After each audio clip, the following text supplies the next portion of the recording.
Luyo sa pabag-ubag-o ug taas presyo nga bugas. Aduna gihapoy pipila ka kan-anan ang nagpabiling 10 pesos ang matagtako sa ilahang kanon. Usa na dinhi ang karinderyang ginatrabahuan ni Jun Apayag. Kay maalanganin man gud mi magpataas og presyo. Kay naman mi sa public hospital man gud.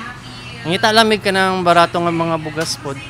Lahi usab ang pamaagi sa tapad ni ining karinderya. Tungod sa kadak-on na lang sa takusanan sila nag-adjust. Bisan pa man ga problema sa taas presyong bugas, nagpabilin sila sa tag 10 pesos nga kantidad tungod na anda na kini sa mamalitay. Gaano kasi yung ibang customer, ma'am, na hindi sila makaabel.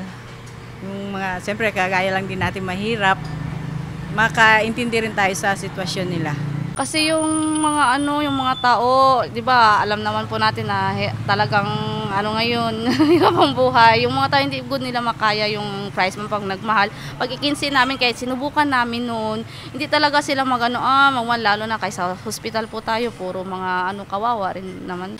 Gibawasan lang pud namo ang pag-serve, wala na kayo namo siya ginadasok. Ana kay dati kung tumura pa ang bugas ginadasok man namo ginano jud para daghan pud ang serve. Ana siya daghan pud ang gis dili mod malugi ang magka. Nagya po ng presyo ma'am pero nag-increase sila.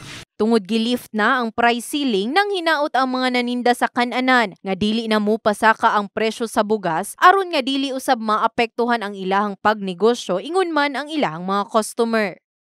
In the heart of changing lives, kini si Brigada Liza Labajo sa Brigada News Jansan. Brigada News.